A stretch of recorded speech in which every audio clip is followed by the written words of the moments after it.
Hi, I'm John Moscow. And I'm Amy Halpern-Laff. Welcome to Ethical Schools. Our guest today is Dr. Don Siler. Dr. Siler is an assistant professor of education at the University of St. Joseph in Hartford, where he's taught since 2014. Welcome, Don. Hey, how you doing? Good. Could you talk some about your own experiences and how you came to focus on your areas of interest as a teacher educator?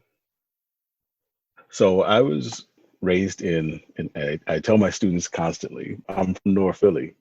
So I was raised in North Philly, and we eventually moved around the city.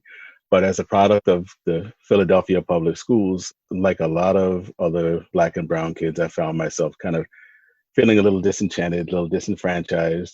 There were teachers who would tell me, I would tell my students this little anecdote, but there were teachers who would tell me, "You're bright, you're very bright, you're so bright."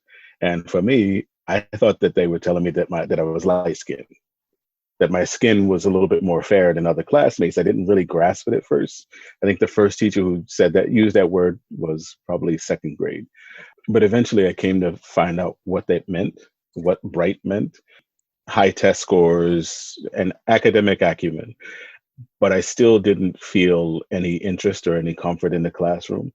So as I started to kind of go through the process and go up in years, aside from I dealt with a health issue, a significant health issue when I was in my middle teens.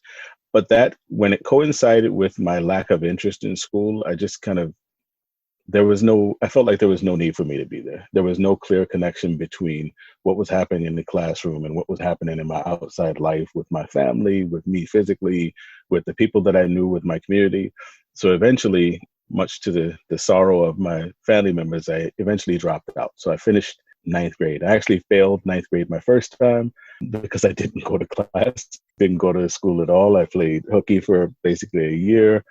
And I saw how upset that made my mother. So then I went to ninth grade a second time, got put into a magnet class, got all A's. And in my mind, that just proved to me that there was no value in it, because I just went in and I just did the work. There was no enrichment. There was nothing special. So about a month or two into my 10th grade year, I just stopped going. Between the physical issues I was dealing with and just no interest whatsoever, nothing connecting with me, I just stopped going. What I did find when I was in school was that the art classroom felt different than the other classes for me and for a lot of my classmates. The art classroom felt like a place where, even when there were specific assignments, the art classroom felt like a place where we could go in and be ourselves, where we didn't have to kind of just batten down and get a book or get a worksheet and just do the work we were told to do or take the test we were told to take. We could actually do something that seemed to matter to us. And it was also a place where I felt like I had some value. So in the art classroom, I felt like my worth was clear in that room. I had a little bit of skill. Classmates seemed to like some of the things that I did, but it was definitely kind of an equalizer, a comforting space, a safe space. And it was those experiences that eventually led me to pursuing my degree as an art educator, and then eventually, going forward with my research. And what did you do? What did you do after you dropped out? So my brother and I actually ended up working a bunch of temp jobs. So I worked at a bridal warehouse. I worked as a mover. I acted as my mother's chauffeur. She didn't like driving. If you've driven around Philly, you would understand why she didn't like driving. It's not New York, but it's still kind of rough. So I did those things. That's basically, and I was a caregiver. I had been a caregiver for my father, a caregiver for my nephews and my niece. So I did that for a while. And then a story that I don't necessarily share with a lot of people is when one of my brothers fell ill and was on the verge of passing away, I was 19. While he was sick, he told me that that before he died, he needed me to go to college. And that's all he said. And so I was 19. He said it in about, I believe it was September, when he really started to get bad. So I rushed and took the test for the GED, did well enough. And then I took the SATs and I applied to Temple University. So I was able to, maybe 3 days before he passed in December, I believe it was December 23rd, I was able to come in and tell him and show him my actual college registration. And so he was really, I don't know that I would have done it because I was kind of finding myself slipping into that kind of that urban malaise where you're just living life so that life gets lived as opposed to really trying to do things that are better or make things better. So I will always credit him for being kind of the force that moved me forward.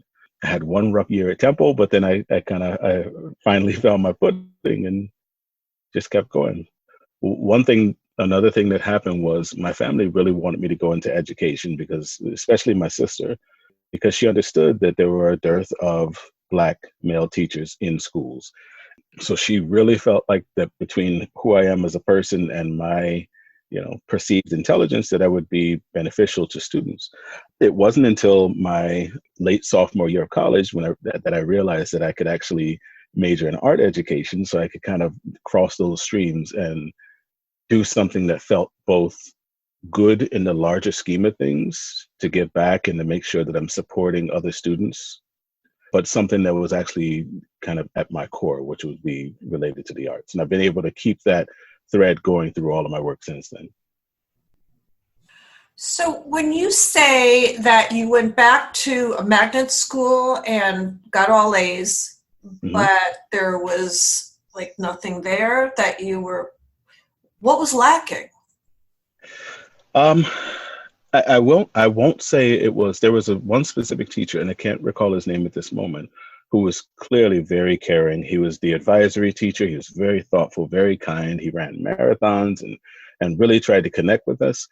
But it wasn't necessarily him as an individual. It was just everything else. Like the work itself was basically, even classes were like multiple choice tests where you were asked a question and then you responded to that question, where you were given a few options that you could choose from.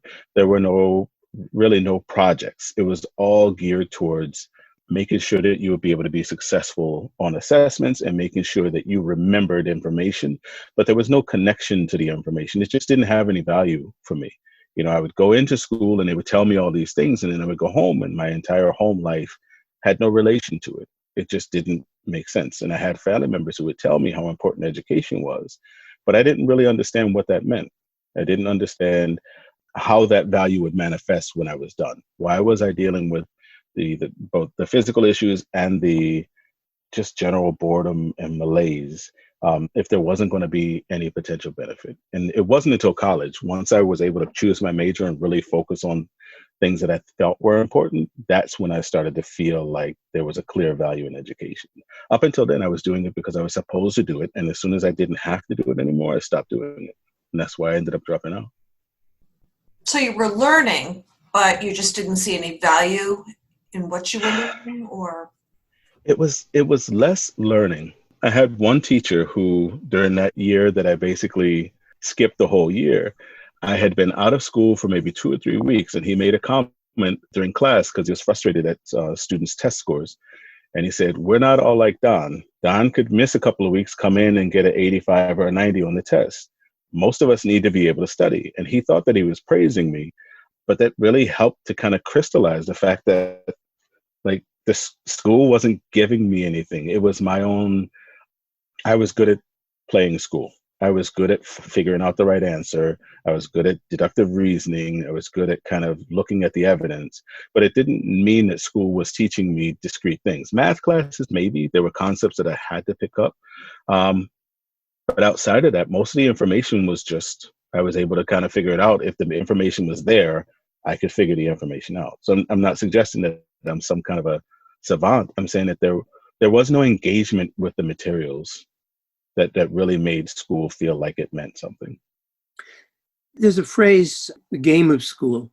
Mm-hmm. What's your sense of what that means? And did that apply at all to you or to your classmates, do you feel? I think that it did. In my mind, thinking about the game of school makes me think of hidden curriculum. It makes me think of the idea that there are certain traits, certain characteristics, certain cognitive leanings that make someone more likely to be successful in school. It would be partially to blame for things like disparate test scores between students of color and white students. It would also be something that you could understand. Well, that would be more socialization. But if you're thinking about why young ladies' math scores are a little bit lower, it's partially because of socialization, but it's also partially because certain students are trained to look at school a certain way. There are definitive cultural aspects that play a role in that. But I think of the game of school as being from a group, whether that be having college educated parents who can then guide you through all of these different processes and rituals and rites of traditional education, or just being like me, where you're just someone who, for whom that way of thinking makes sense. So it's a very singular way of thinking about learning, but it's also a very singular way of thinking about, let's say, even behavior in the classroom. What is disruptive versus what is being engaged. So you did your dissertation and some follow-up work specifically around looking at the experiences of several young Black men, boys in I think an 8th grade class, in a middle school class.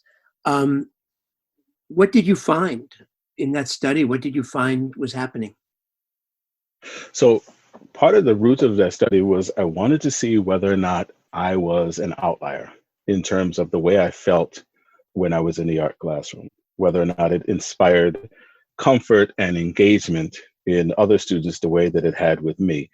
So I started to look up as much literature as I could to kind of both to lay out what engagement actually is, but also to kind of look at what the factors are in an art classroom that might have made it a distinct experience.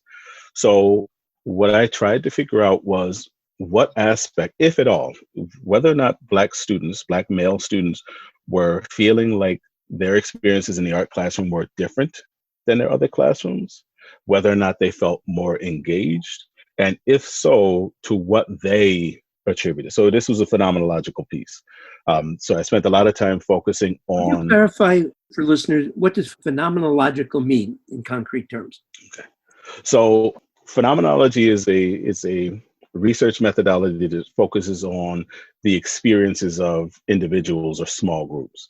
A lot of the literature that I read suggested that high quality phenomenological research will oftentimes hit its saturation point as you near 10 people. Whereas with ethnography, you tend to want to be a little bit broader. So phenomenological research really focuses on the experiences of people who are in the situation.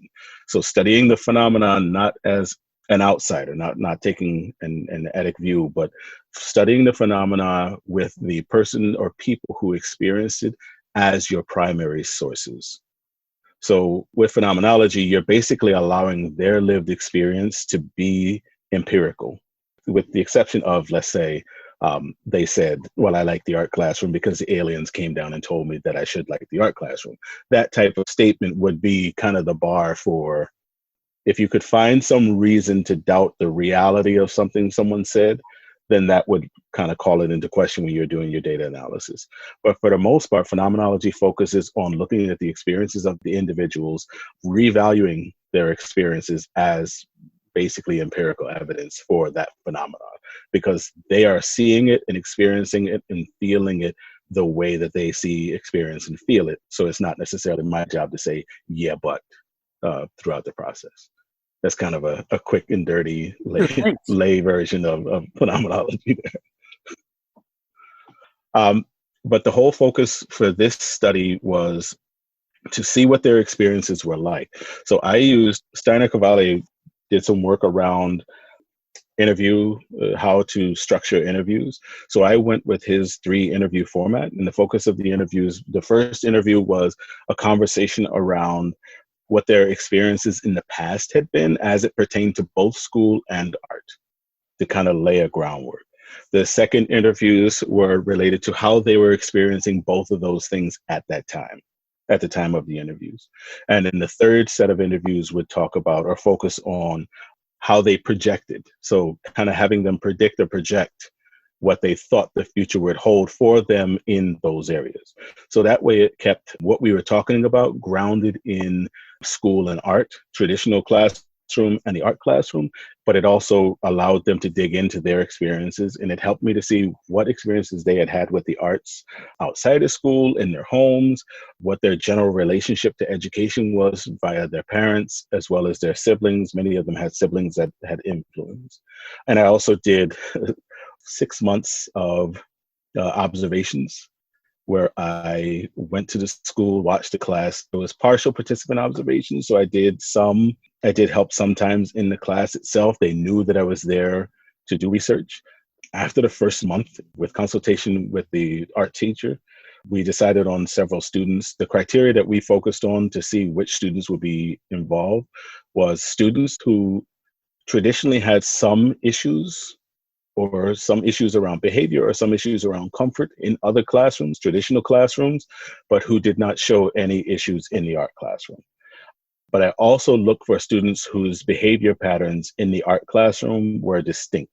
So I kind of used those criteria to build up the students that we wanted. And I spoke to the art teacher and a couple of classroom teachers to decide which students for whom it would be appropriate. There were a couple of interesting students who had other diagnoses that I didn't want to disrupt their classroom experience. It was too valuable for them. But for the most part, what I found with those students is their background in the arts varied. Their background with education was almost scripted, what you would expect to hear an adolescent say, which was, I enjoyed elementary school. Elementary school was great. We came to middle school, things got harder and more complicated, and I don't like it as much. But when I go into the art classroom, I enjoy it. They all said that even though all of their backgrounds were different, they all had varied experiences with the arts. None of them, there were a couple of questions about their identities as artists. None of them acknowledged that they thought they would be an artist in the future. And I thought that that was important. I wasn't necessarily being skewed by students who had self-selected themselves or who spent their whole life developing as an artist. So it was really interesting to find that it wasn't their experience in the arts that made a difference in terms of how they perceived the art classroom. It really was more about what happened when they got to the art classroom. It was about the environment itself, the pedagogy that happened in the classroom, as opposed to just the idea of art. Some of them did draw on their own. Some of them did have a high value for visual arts, even though they did not see themselves as artists.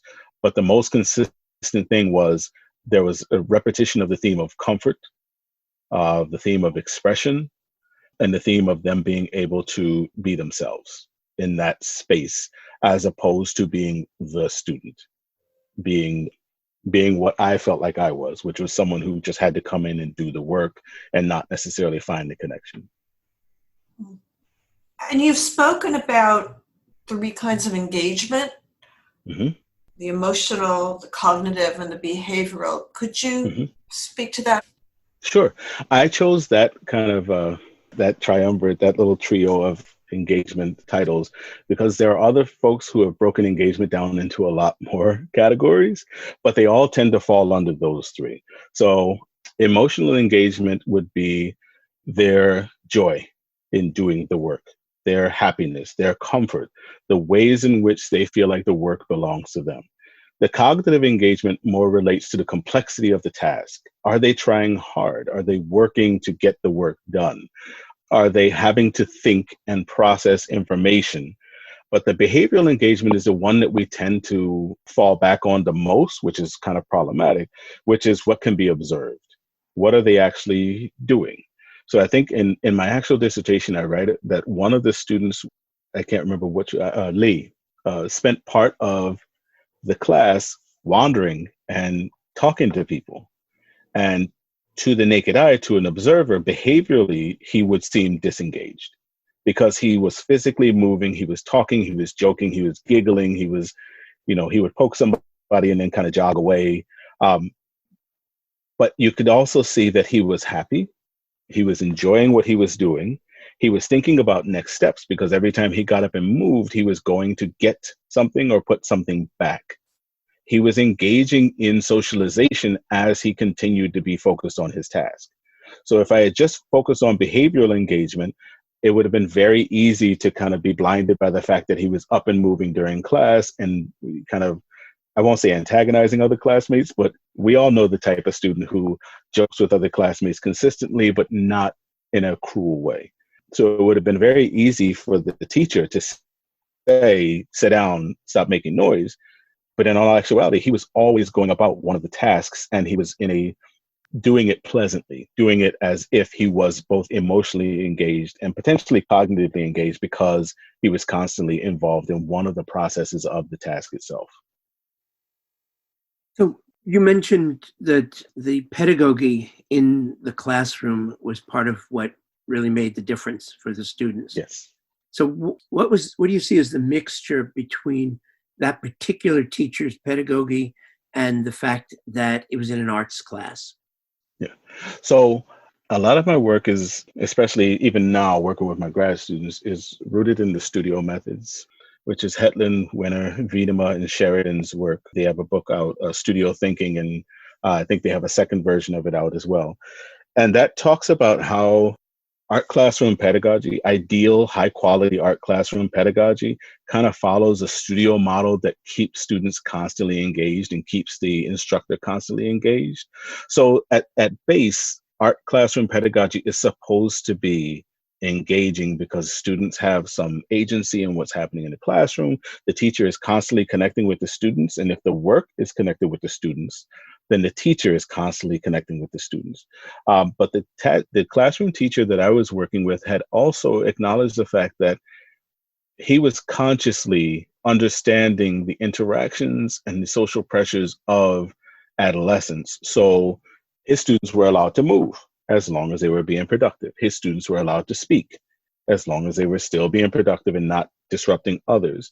They would sometimes use profanity or joke with each other. And his only real line was when the joking or profanity became sexual or aggressive. He didn't want students being cruel to each other or making each other feel that they were in an unsafe environment.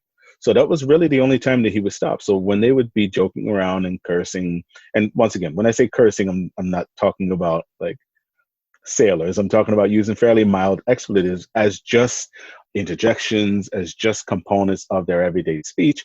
He didn't interact with that. And he told me during his interview that part of the reason for that was that he noticed that the students feel more comfortable when they're allowed to speak the way that they want to speak, when they are allowed to socialize as they work.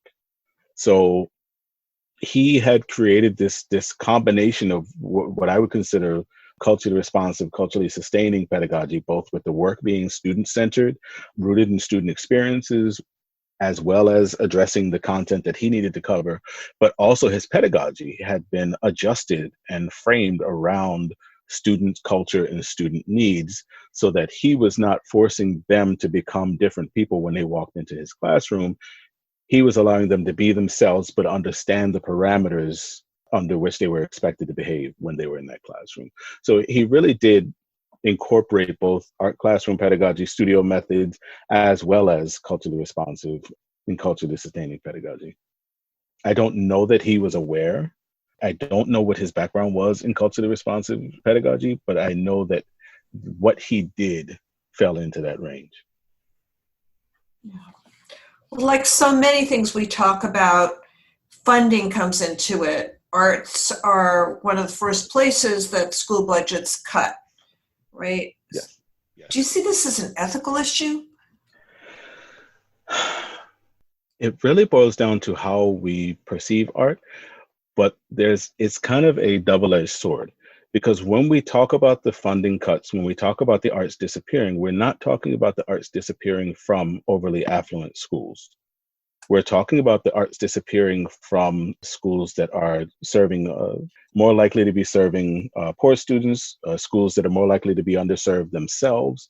So I don't know that it's even an ethical issue. I think culturally we understand the value of the arts, but then we walk headlong into this kind of elitist classist issue of, well, then who deserves them?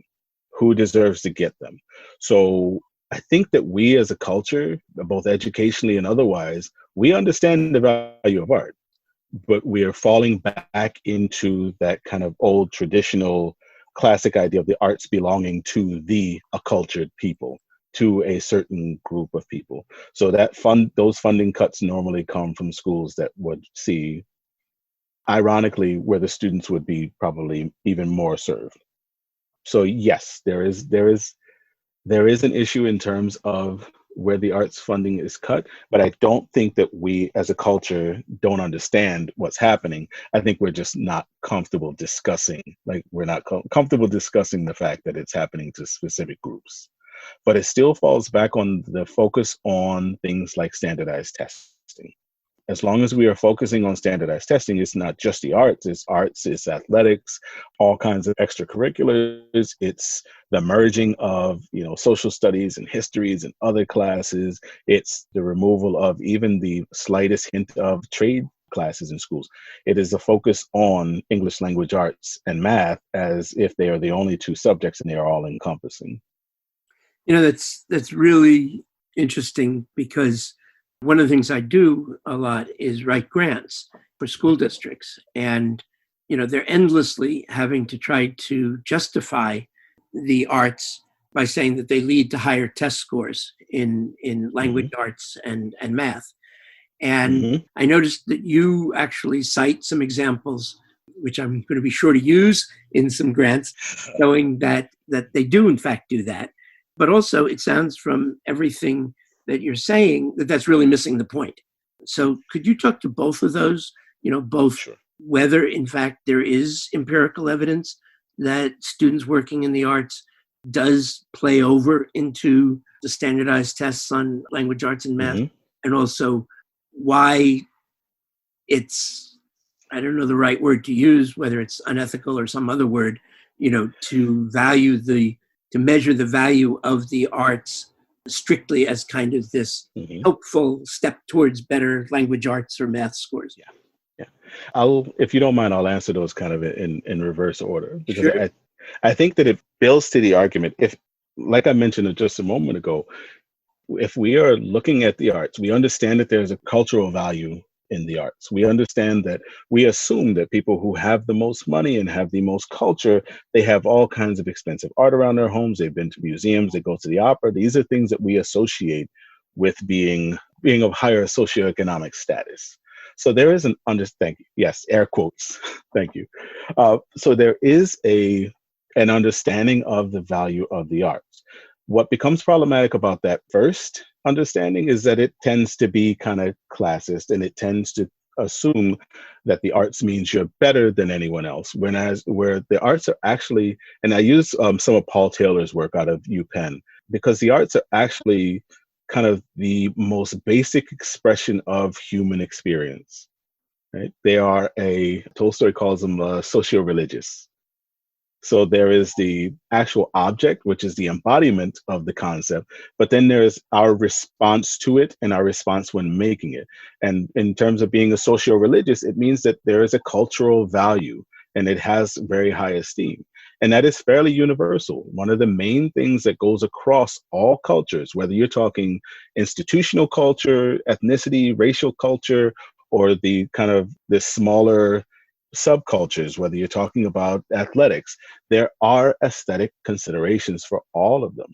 So the arts themselves are kind of the nitty-gritty root of things that we do and engage with every single day. There are conversations around visual culture, even if you're looking at the packaging of things in a grocery store. So you cannot escape them. You can't do anything without them. You have conversations around music. People talk about the emotional impact of music or poetry. These are things that are at the root of the human experience. So when we talk about them being subservient to English language arts test scores, then it seems kind of upside down. So you don't take the root of something and then say, well, that's going to help us with this one little thing over here in this corner. So yes, I firmly believe in the value of incorporating arts into the classroom, but not because they will help test scores, even though they do. The reason that they help test scores, or the reason that they help students understand things better, is because they tend to, help students relax. Because we are breaking down the wall between their everyday life and what's happening in the school, which tends to be much more sterile. But oftentimes, and Howard Gardner moves towards this, and I use his work a lot, what they also start to do is they engage people cognitively in the information receiving, transmitting, and processing. So giving students things musically allows them to process both the verbal and the musical components, the pattern making components. Giving students things to use visually, we have a much larger capacity for visual memory and much easier visual recall. So just by incorporating the arts into the classroom in authentic ways, what we're actually doing is we're broadening the ways in which students get information, the ways in which students can process that information, and the ways in which students can give that information back to teachers. So I would say that arts integration is relevant to test scores, but I would say it's more relevant to overall student outcomes, whether that be them finding their fields, finding their niche, feeling more comfortable in the classroom. But it is not a one-to-one where there were all of those studies that were done that said listening to Mozart or Beethoven in utero or as a small child will just automatically, through some kind of osmosis, change someone's test scores. And that's not necessarily what's always borne out by the data. But what does tend to be much more clear is that relevance, comfort, security, not necessarily going all the way over to Maslow's hierarchy, because I think that any categorization becomes a little bit suspect. But moving students more towards feeling safe in that room or feeling safe in that space allows them to be able to process the information better. So in terms of the arts affecting test scores, it's not a direct one-to-one. It is creating a scenario or an environment in which the arts are welcome, are present, and also engaged. And I think, and I tell my students a lot, that it's very important that when you're doing this type of thing, use our national art standards, the art standards for education. What they talk about is that it is not necessarily, when you're involved in the arts in the classroom, it is not about acumen. It is not about secondary learning. It is about having students actually engage with the content in multiple ways. So don't always have them paint, have them examine a painting and better understand the painting, understand the social context through the painting, understand the emotion through painting. So it is more about developing a better relationship with the arts than it is about using the arts as some subservient tool to fix things. There are tools that help us to use the arts. So Thomas Armstrong's work and Howard Gardner's work would go directly towards that. You can use those ideas, and David Sousa as well. You can use those ideas on cognition and those ideas on multiple intelligences as tools to better engage students, to change your environment, to change your pedagogy. But it's not the arts. The arts are not necessarily the tool. They can be a vehicle, though. You've written not just about arts integration in other subjects, but also about arts-based pedagogy as something that can take place in other subject areas as well. What does that look like? So in my classes right now, I teach graduate courses and I work with in-service teachers. So I use studio methods in almost all of my classes, whether it's a research class, I teach educational research, I teach assessment, I teach courses on multiple intelligences, I teach courses on digital technology. I've taught a lot of different courses. But what tends to be consistent is that I try to use studio methods as much as I can, which is demonstrate the work. Show what needs to be done, give them an opportunity to do a quick, small version of the work, and then engage individually as possible or in groups as possible. When I have larger groups or larger classes, then it's important for me to be able to kind of help them to form, whether they do parent shares or if I form them into small groups. But it's mainly about being able to connect with the students. And this is really where arts-based pedagogy and culturally responsive, culturally sustaining pedagogy kind of connect. It is very important that everything that my students do to work with their students, that it be related to something that they are currently doing. It needs to be something that they are working on. So I try my best to make sure that there are no throwaway assignments. And in that way, it is relevant to them because it is their experience. It is what they need the learning to be attached to.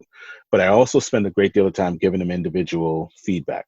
So we'll talk about a concept, they'll work on a concept, and then I circulate the room. I help them there. They help each other. We engage in a lot of peer teaching.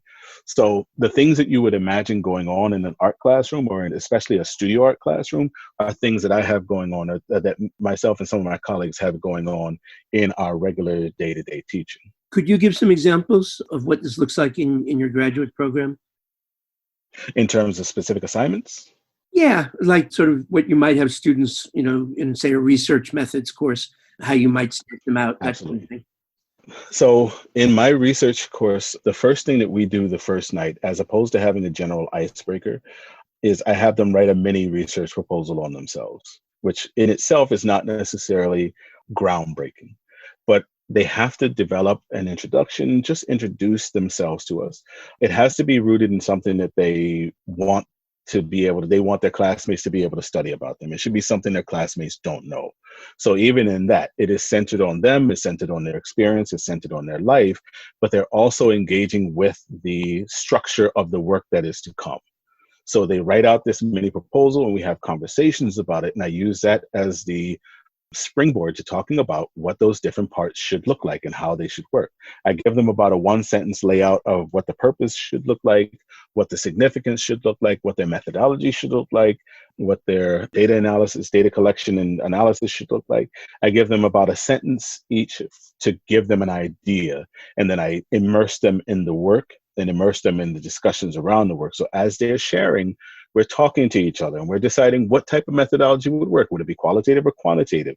And we're using that to kind of build into what they're going to be doing over the following, I teach 8-week modules. So then as we start reading more about the different components of a research proposal, they already have at least a baseline. They're starting to think about what they want to research that is rooted in their instruction or their practice or their classroom. And then throughout the process, they are reading, they are working, they are reading, they're working. They have dedicated class time where I come around and work directly with them. We tend to in all of my classes, we tend to build the projects together as opposed to having the projects go off, do it on your own, and then I will assess it at the end. So far, I've been able to use that model across the different courses that I teach. And the students themselves they seem to get a lot from it, because at no point do they feel like it's not relevant. And that's really what I struggled with when I was a student. I'm trying to model what I hope that they're able to kind of get from my courses, which is keeping everything relevant to the students has to start with the students themselves. And it does not come at the sacrifice of whatever content they're supposed to be covering. And I know any of my students who might eventually listen to this will pull their hair out because they've heard me say that 1,000 times. You've mentioned that there's a brain-based argument for this kind of pedagogy. Mm-hmm. What is that? So David Sousa's work around, the field is kind of playfully called Neuro-education, but looking at the cognitive aspects of learning, looking specifically at what happens in the brain. So David Sousa's work focuses on understanding how relevance, immediacy of practice can affect long-term memory storage, can affect the student's ability to gather and gain information and keep information, and how important these things are showing to be in terms of their overall long-term recall, students being able to get that information back later on.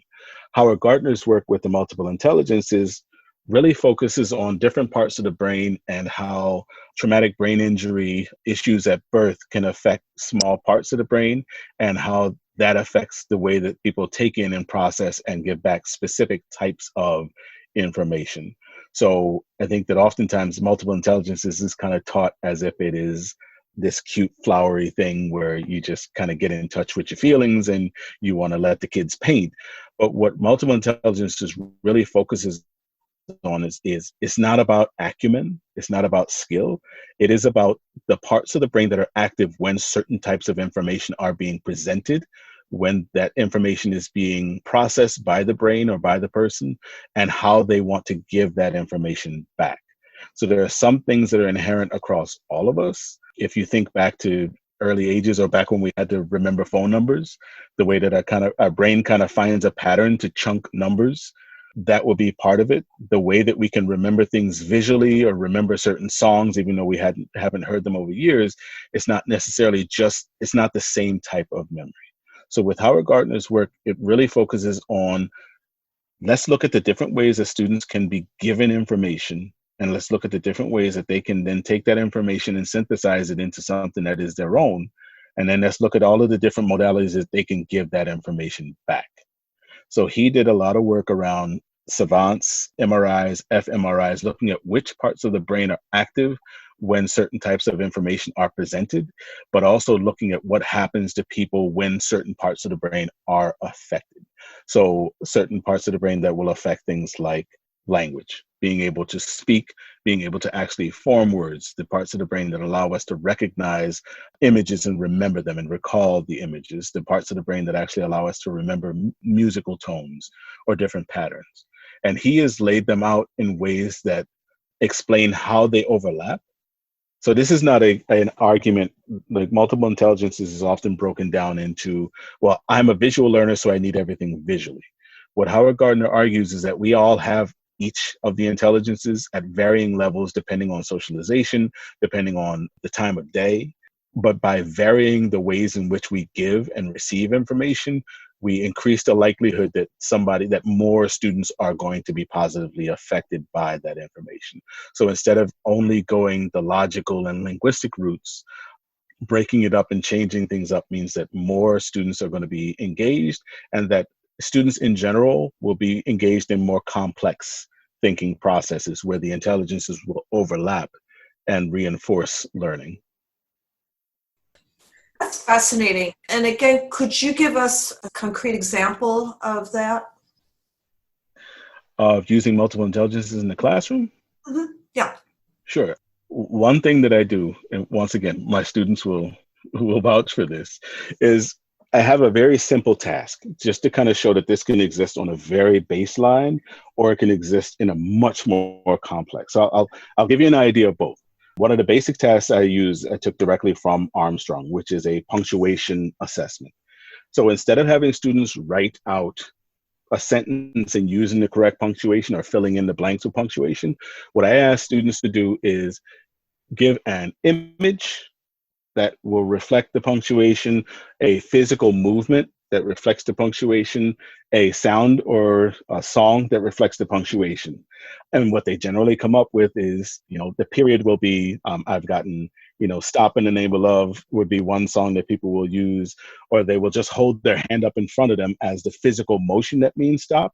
And what that shows is that I can get the same information as to whether or not they understand what the punctuation means by having them use a different modality. So instead of just having it be textual, they can show it in a different way. That does not mean you remove them writing sentences. It means that for a formative assessment or an informal check for knowledge, you can use something like this just to give them a better way of showing their learning. Some students struggle with the verbalization. Some students struggle with understanding things visually. By broadening the ways in which they can give their information back, we get a closer approximation of what they actually learn and what they actually know, as opposed to forcing them all back into a specific box through which they have to show their knowledge. A more complex version, there are a couple of different ones. I have my students do digital stories. And the goal of the digital stories is for them to be able to present information to their students while encouraging literacy, but also using all of the regular requirements of what we would consider, a story arc. So I have gotten everything from students who, one student created a story about a dragon that was attacking a castle, but he was a computer teacher. So the dragon was malware or a virus. The castle was the computer. The wall of the castle, or the turrets, were the firewall. The brave knight was the antivirus. And had I just said, draw a picture of a knight, it wouldn't have gotten the same response. When he created the video and then added music, what he then created was this kind of multimedia engaging work that allowed students to understand things on more than one level. They didn't just hear a story, they didn't just see a picture, they didn't just read a book, they saw a moving video with music that was thematically appropriate. So you can create these complex things that will allow students to have more than one inroad into understanding the concepts, as opposed to just giving them text. He could have very easily just said, here's a firewall, here's the antivirus, here's what these things do. But by creating a story, a piece of art, he was able to make it more engaging. I have another student whose digital story was this absolutely, and I hope she listens to this because this really is a masterpiece, but she developed the story of Pangea. And she found images and she made Continental Drift into an urban teenage love story where they are drifting apart and they're affecting the people around them and they're making mountains out of molehills. And had she just made it a story, it would have been fine. But by making it this piece of art that had urban music, it had characters that looked relatable to her students, visuals, it had a flow to it, it had her narration, it created something that was much more complex. So that's, let's say, engaging in multiple intelligences. I'm talking about creating things that allow students to understand information on multiple levels. I've also, years ago, we had a marketing program or a marketing assignment that we created when I was teaching art. And the goal of this assignment was just to create a marketing campaign, but they still had to do multiple components. They had to come up with a logo, a slogan, a jingle, a spokesperson. They had to come up with basically what the commercial would say. They had to have visuals. They had to create the ad themselves. They had to choose the product. And the complexity of that assignment, having them go through those steps, allowed them to think about the different parts of it, as opposed to me just saying, you're going to make a product and sell it to someone. So anytime you're engaging in a multiple intelligence or a arts-based project, it is important to make sure that the steps and the criteria are very clear, very distinct, but that the outcomes are still measurable using the same criteria, the same rubric. You're not changing the rubric, you are changing the ways in which they are allowed to show their understanding. Going back a little bit to when you were talking about culturally responsive sustaining education, Mm-hmm. and a lot of your work obviously focuses on phenomenologically, the experience that somebody is going through. What's it mean to say that culturally responsive sustaining education has to be experience-based in order to be really, meaningful and effective? Well, I mean, from the cognitive side, Sousa makes the argument very clearly that the relevance of the content and how the content is delivered is key to whether or not the students will retain it and see value in retaining it. These are not like conscious processes where students are like, I'm bored with this work, I'm going to forget it. This is a cognitive process whereby if the information doesn't have some connection to them, it is harder for them to keep it.